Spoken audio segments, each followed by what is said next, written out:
et que on pouvait travailler, on pouvait avoir donc j'étais fonctionnaire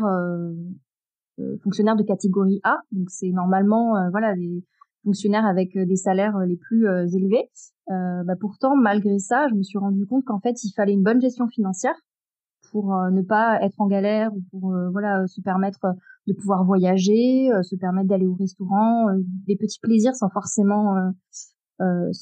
avoir des gros craquages financiers ou de grosses ambitions financières. Mais je me suis rendu compte que la gestion financière, en fait, elle était pas si facile que ça, c'était pas si évident. Et puis aussi une petite anecdote, quand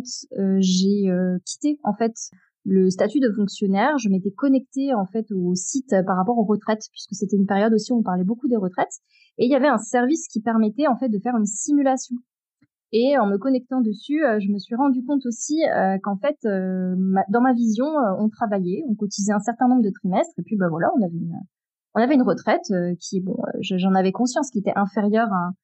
un bon salaire, mais qui permettait de vivre. Et puis dans la représentation, on est un peu plus âgé, on va peut-être moins au restaurant, on va peut-être moins au cinéma, on voyage moins. Donc voilà,